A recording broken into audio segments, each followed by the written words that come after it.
Io non voglio diffondere assolutamente apprensione nei cittadini, dico semplicemente ai cittadini che siamo entrati in una fase, che è la fase X, che è quella che non si scherza più. Più di 1300 nuovi positivi in 24 ore, quasi 600 ricoveri, di cui 66 in terapia intensiva.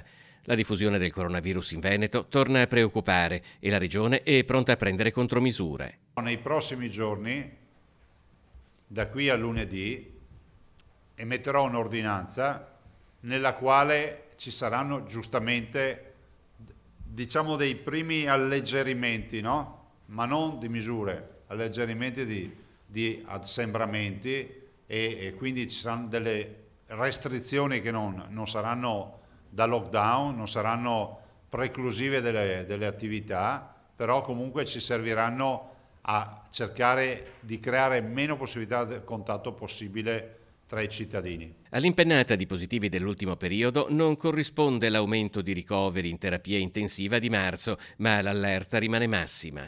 C'è pressione negli ospedali, perché comunque sono 588 posti che avremmo dedicato volentieri ad altre patologie.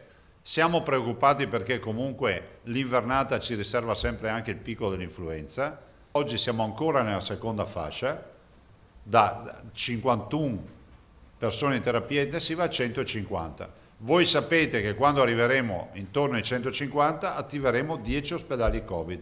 Con 1000 terapie intensive il Veneto è pronto a gestire l'emergenza, ma per riuscirci c'è bisogno della collaborazione di tutti e rimane basilare l'utilizzo delle mascherine e di ogni precauzione anticontagio. Se tutti domani mattina andassimo in banca a prelevare i nostri risparmi, il sistema bancario mondiale fallirebbe, perché c'è sempre un punto di tenuta, come c'è un punto di tenuta sui ricoveri, sui tamponi e su tutto. Finiamola con le narrazioni e col romanticismo che si può risolvere tutto. Non si risolve tutto, la perfezione non è di questo mondo.